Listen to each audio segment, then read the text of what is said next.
Hey, welcome back to Stories of Dave. I'm right in the middle or at the end of a little short series of pieces here that I published that I wrote about Shaka Bottom and characters that I knew down there. I always hesitate before I see characters because a lot of them were my friends, and it doesn't feel right to just call them characters. This is certainly the case with these folks here. Um, I miss them. If I get a little choked up, forgive me for that. The subject of this piece is a dear friend of mine. He's another Vietnam vet, and just a crazy, crazy son of a bitch. If there ever was one, man. And I loved him. He and his wife used to camp out down on 17th Street under the Bradford pear trees in the vestibules of the abandoned shops down there. This is back when the Purple Martins used to roost down there. I'd go down there in the middle of the night, 2 in the morning, hot nights, man. Try to take them some provisions and get smoked out. We maybe drink a little wine and smoke out and listen to the birds, man. And those birds would sing like a waterfall in the middle of the night. It's beautiful. Some of my favorite memories of Richmond. So without further ado, this here's about this gentleman, James. It's called Home Run. James and Diane wintered on the north side among the bedbug motels clustered at the north end of Azalea Avenue. They summered at Shaka Bottom, sleeping in the open vestibules of the abandoned shops along the pear trees between Wyman's Bakery and the end of Franklin Street. James had a military pension, and though they were able to supplement that considerably with Diane's disability checks, their combined income was nowhere near enough to get both the rent and feed the monkey. To make their nut, they panhandled close to camp in Shaka Bottom. That comprised everything south of 18th Street from East Main to Broad Street. Diane was the understood designated panhandler, since James lacked the necessary social grace for any roles requiring direct contact with the general public. Diane was a postcard straight from pathos. She was frail and tiny, and her frame looked as fragile as light as a songbird skeleton. Watching her inch around the village behind her walker, you'd swear each step was going to be her last, but it never was. She was a kindly lady, too, and she had a universally friendly face. Complete strangers stopped rush hour traffic to give her money, even when she wasn't asking for any. And all the restaurant managers and shop owners took good care of her when she made her rounds in the mornings and early evenings. James had a pronounced underbite, and when he got angry, it got even more pronounced, curling forward in a way that made him look just like Popeye the Sailor Man, only crazier. He was short, and seemed even shorter because he walked hunched up with his head down, pointing in the direction he wanted to move. But he was all momentum. You could feel it whenever you saw him approaching you up the sidewalk. There was an intensity to the focus of his forward movement that bordered on suppressed rage, and it preceded him by half a city block wherever he went. When you saw him, you half expected a cartoon burst of smoke to blow from his ears. His eyes burned like moonstones set in quartz beneath a prominent ridge that spanned his head from ear to ear, and they were only further accentuated by the bushy white eyebrows and beard. Diane usually left James back at the wall outside the Franklin supermarket while she worked her circuit. James was sensitive the way a bomb with a mercury switch is sensitive, and the wrong comment or facial expression could send him straight into a towering, knife-waving rage. When that happened, the cops came, and Diane knew she couldn't afford that. She and James were a team. She worked the hook and took any necessary preventative measures to ensure the absence of police. James managed security and secured medicine and sleeping quarters. It was a solid arrangement. They were a good team. Diane and James were the only ones beside Dancing Pops who made any money panhandling the intersection of 18th and Franklin. There were rules, and some of those rules were universal. First rule, for instance, was the right of dibs, which is every bit as binding on the street as it is on the kindergarten playground. Dancing Pops had dibs on the intersection, and there simply wasn't enough intersection to go around. Still, James and Diane got a pathos pass for Diane's illness.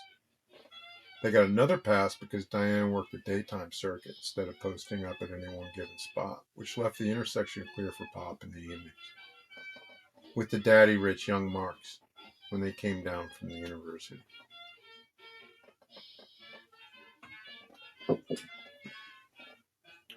They got yet another pass because James was like a jack-in-the-box, and you never knew which version of him was going to pop out of the little trap door once the music stopped playing. You could hear that music if you had the right ears for it. That jingly, metallic, pop goes the weasel music box melody, barely audible under the sound of the passing traffic, playing from just the other side of those twinkling, impish eyes. And you learned to always listen for it if you had to deal with James on anything like a regular basis, for the simple reason that you never wanted to be the poor son of a bitch caught with his hand on the crank when the music stopped playing and Bad James popped out. Bad James had a thought process that jerked around like early Faulkner, and issues with impulsive rage that made him exceedingly difficult to reason with. You had to learn to forecast that, because the little knife he carried in the front pocket was sharp enough to shave your balls with. When you saw that knife, it meant nothing but negative sit-rep Alpha Sierra for you and anybody inside the radius of his reach. If you heard him repeat the words dinky dow, you knew things were even going to get more interesting than they already were. In the spring of '07, Diane was in the hospital frequently for extended treatments. During her longer stays, James was left to fend for himself. He could move much faster without her, and he could call all of his own shots, though neither of those conditions proved advantageous to him.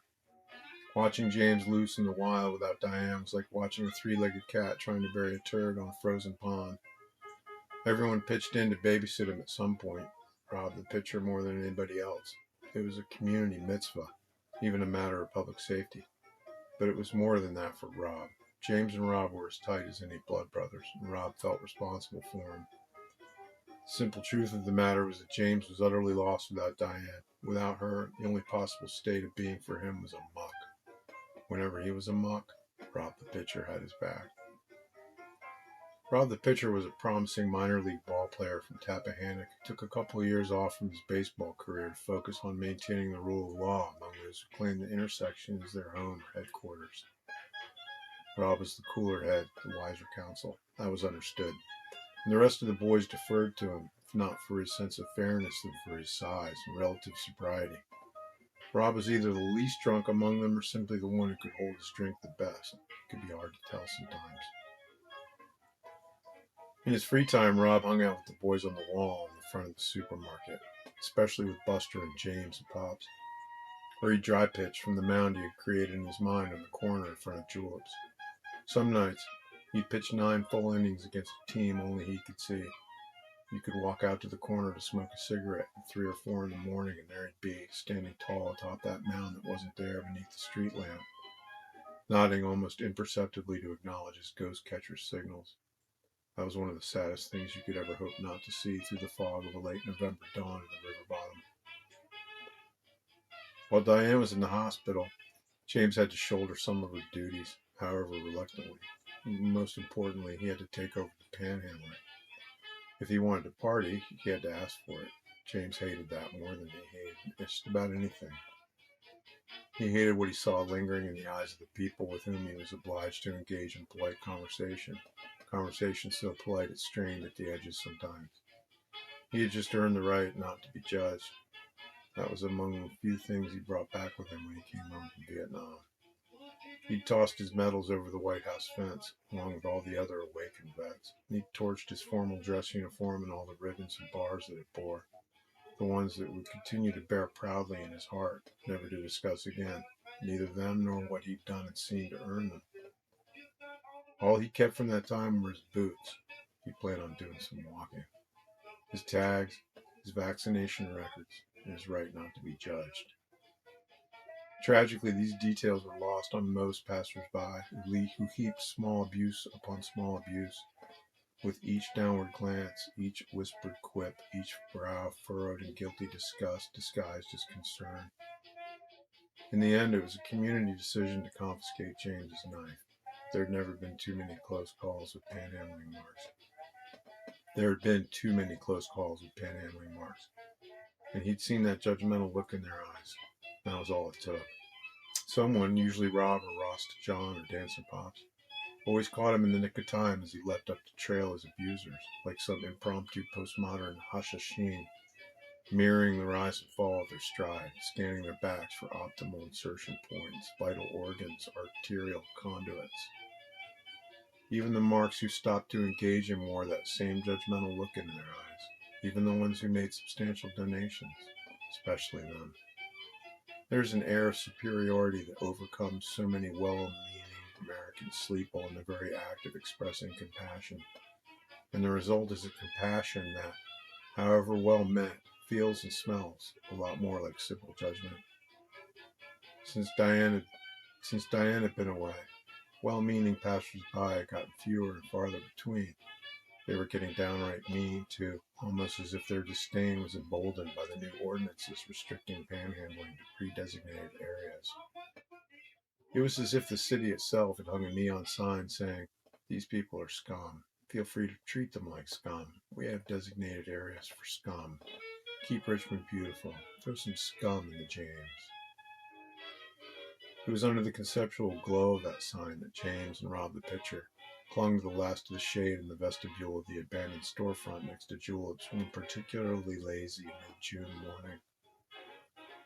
The three wise men had long since finished their morning's work over at Chinaman's Produce, and one by one had drifted to other ports, leaving the intersection to James and Rob, who, having drank enough wine to enjoy a nice mid-morning nap, were doing that very thing when they were awoken by the approach of a passer-by, one Austin, parentheses, I spell that with a lowercase a, close parentheses, Testapane, a millennial attorney specializing in gadgets.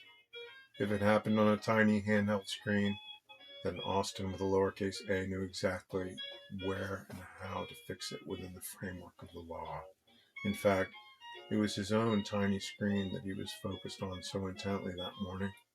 Super cool Tumblr post of a really amazing pocket knife that doubled as a scam-proof credit card holder. Perfect stocking stuffer for today's more effectively multitasking mouseketeer.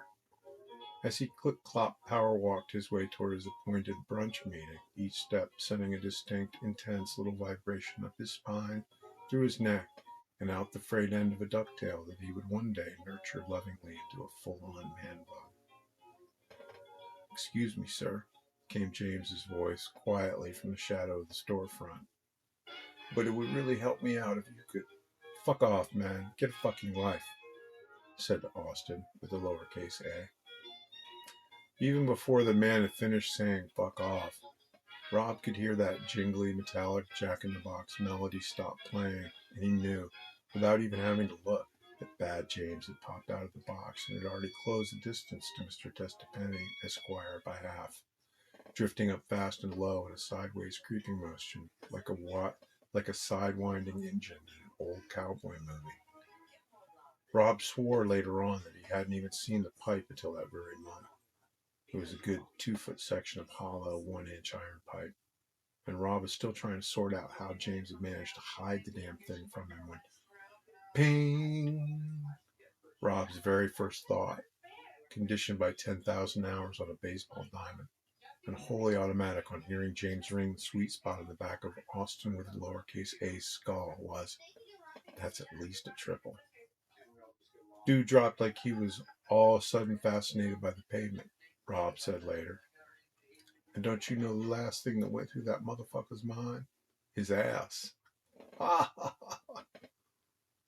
James and Rob folded Mr. Testapane, Esquire, yuppie at large, flip phone style, and they hoisted him into the gaping mouth of a big green city garbage can at the mouth of the alley. Then Rob used Austin with a lowercase a's phone to call the police, while James threw the pipe once, twice, third time's a charm, onto the roof of Papa Ningo Bistro. "Yes, good morning," Rob the pitcher said. "I would like to report a man outsmarting himself at the mouth of the alley next to Franklin's Supermarket on East Franklin Street." Outsmarting himself. Outsmarting himself, yes, ma'am. No, ma'am, it ain't an emergency. He seems he's okay overall. I believe he's passed out, though. I don't understand it either, ma'am. Just doing my civic duties all. Outsmarting himself, yes, ma'am. No, thank you. Thank you very much. Goodbye. Thanks again for joining me. What story of the day? That was Home Run. A story about some